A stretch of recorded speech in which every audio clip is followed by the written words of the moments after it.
Here from Bloom Digital. Today I'm going to run through how looking at the way that you get leads into your business, nurture those leads, and your sales process, doing a bit of an audit of that can really transform your business and the business growth that you have over the next sort of 3, 6, 12 months.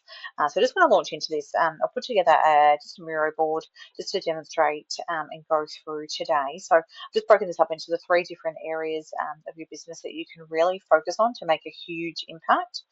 This is what we help our clients with, and really getting these right can have a huge impact on your business, not only today, but where it's going to be in the future months and years. So just going to launch into the lead side of things. If you don't actually have a lead generation strategy in place for your business, putting that into your business is really just going to 2, 3, 4x your business initially. If you're just relying on, which I know a lot of trades businesses and home services contractors do, they just rely on referrals, word of mouth, maybe other people in the industry that refer them business. Once you actually make the change of implementing a strategy around getting consistent leads into your business, it makes a huge impact. So I'm just sort of touching on here. Yeah, so how to get consistent leads into your business. The way that I suggest is via meta ads, just because I've done a lot of testing around where your target clients are, and meta is where they are. So meta is Instagram and Facebook, and so that is where your clients are spending their time. Most people these days, and it does vary different places in the world, but on an average, people are spending about 3 hours a day, give or take a little bit depending on where you are in the world, on social media every day. So if you're not looking for leads on Facebook and Instagram, you are effectively missing out on all those people really. What we look at doing is then doing meta ads out to your target clients. So putting together a strong offer around whether it is, a discount offer, whether it is that, something is upgraded as far as your service. Once you start actually investing in doing consistent ads, you will be surprised how quickly things start changing in your business. So we can actually target your ideal type of client. We would work with you to work out what your ideal client is. This is something you might have not even actually thought about and sat down and worked out, okay, who am I actually targeting? Because that really does make a difference with all of your marketing and lead generation activities. If you know who you're speaking to, then yeah, you can target and really customize everything that you do for those particular people. We would then qualify those leads. I speak to trades business owners all the time that say, they've tried other methods, whether they've done their own lead generation or they've done with an agency, and the quality of the leads is always a concern. So we do things just to ensure that you're actually getting good quality leads. Just to kind of go through some of those little tips, just in case you have been running ads for yourself. There's a lot of things that you can do in Meta as far as qualifying questions, getting higher intent leads, adding additional steps in just to ensure that people are having to check their information. So that actually really helps with getting the quality of leads up. And then also doing a lead form too. So I do speak to clients that say that they've tried ads before, but they didn't know the correct objective and how to actually structure those ads. So a lead form is really a key in getting leads into your business. So I like meta ads. That's my preferred way of getting leads, but it is good to have a well-rounded marketing plan as far as ensuring that you are getting a consistent stream of leads, whether it is that you do some word of mouth referrals, you maybe do some organic social media marketing as well, Google, obviously your website, funnels, all of that sort of thing. So yeah, you do want to play around, especially if you're new in business, and find out what is the best way and what's the best investment to spend on generating leads. The next step here is that you go to the nurturing of clients. So with nurturing, what this really means is once a client comes into your comes into contact with your business, how are you actually then turning that person into a customer of yours?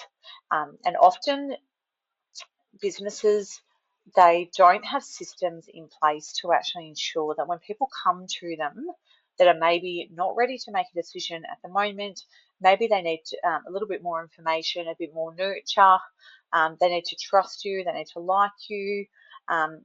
They don't have systems in place to actually ensure that that person who comes into contact with your business then turns into a customer.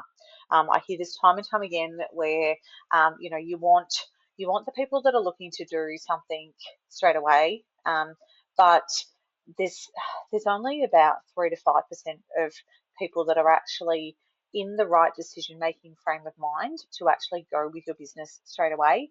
The rest of them do need additional nurture and communication.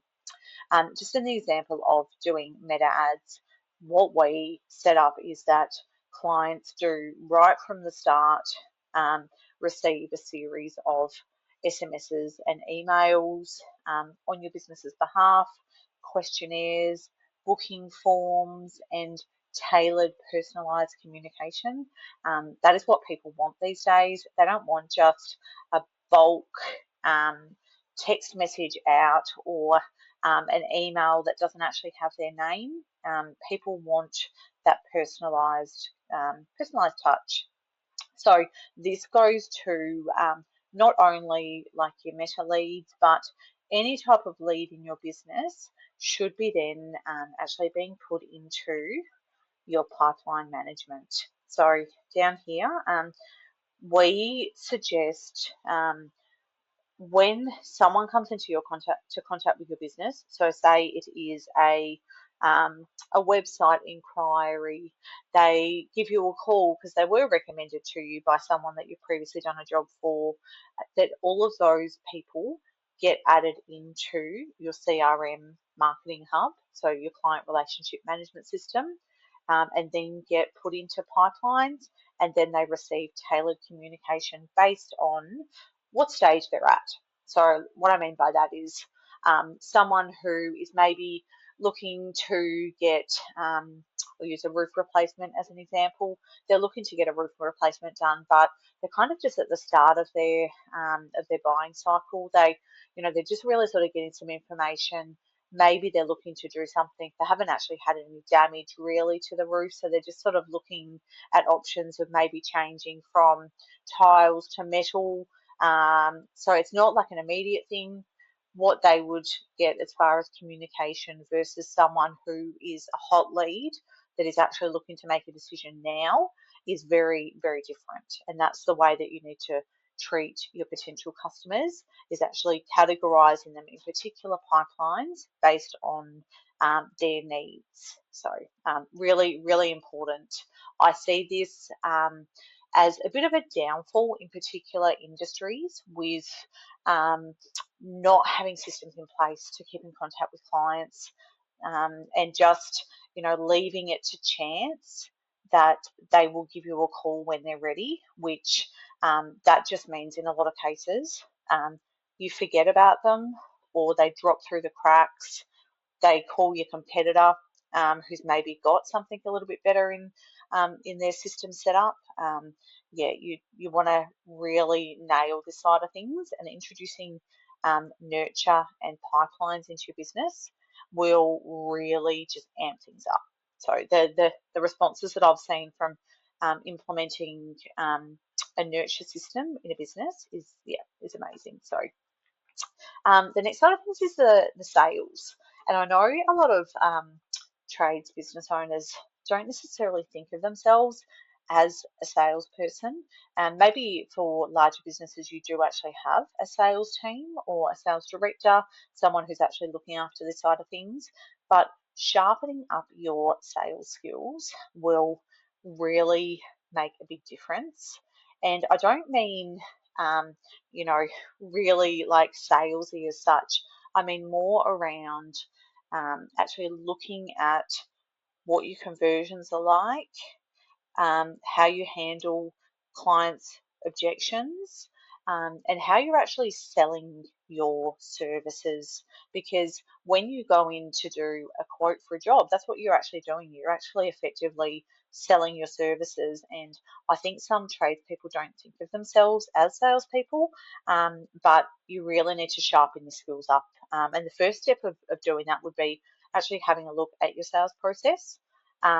Automating some of the steps that you can so that things don't get missed and slip through the cracks, and looking at your conversion rates. So if you don't know what your conversion rate is as far as these sort of two key areas like leads to quotes and quotes to actual jobs, then you don't really know where you should start and what maybe things are that you could improve in your business.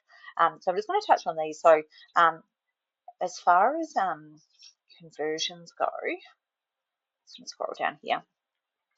So these are two conversions that I like to track, and they're a good way to get an indication of how your sales process is sitting. You can certainly track a lot more things than this, but these are the two that will give you a really good indication. So when I say leads to quotes, what I mean is leads into your business, and this can be any type of lead.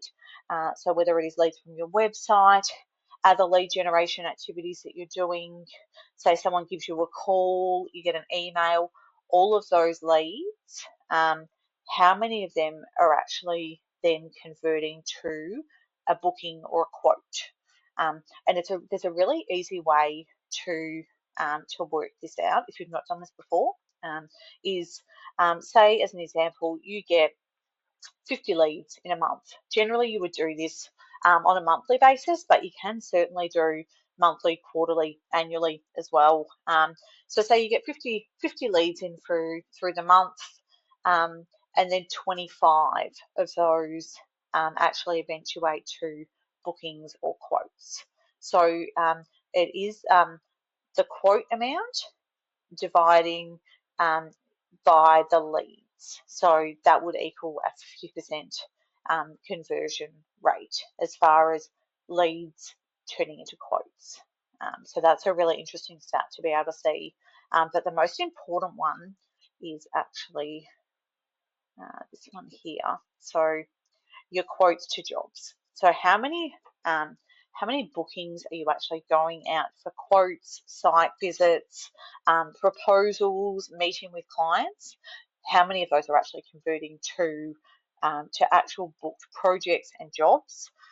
So say, just using the stats here that I've had before, so say you got out to 25 quotes, you then get 8 of those, so this is over a month period, just as an example, your conversion rate would be 32%.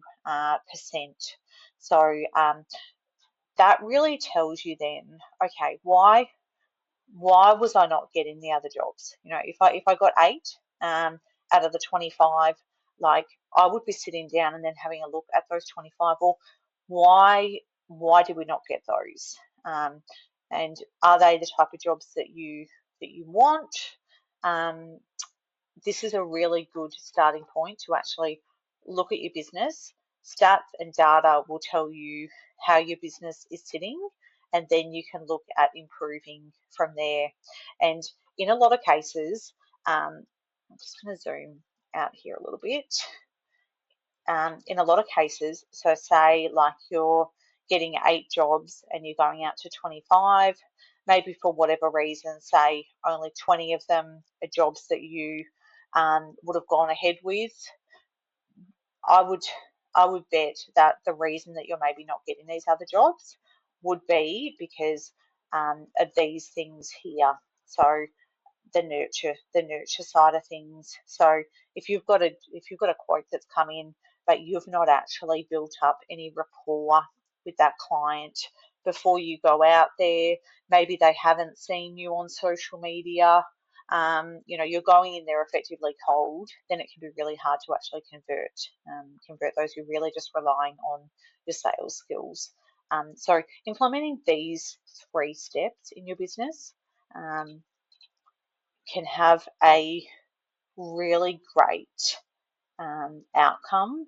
And I've seen businesses that have followed, and this is just a high level sort of example too, like when we're actually working with clients, there's a lot more that goes into this. I just wanted to sort of break down some of the key aspects. But implementing a strategy like this and making sure that all of those 3 stages are working well together, it actually it takes a little bit of time and um, a bit of strategy around getting things set up at the start. But once this system is up and happening, there's really just minor tweaks that you need to be making along the way. So it actually does save you money in the long run. Like so it saves your money and it saves you time as well. Um, so if you do have any questions around this, would love to have a chat. Certainly feel free to shoot me a message. I might pop my booking link for a call if you do want to have a chat, just under this video, so you can reach out to me if you like.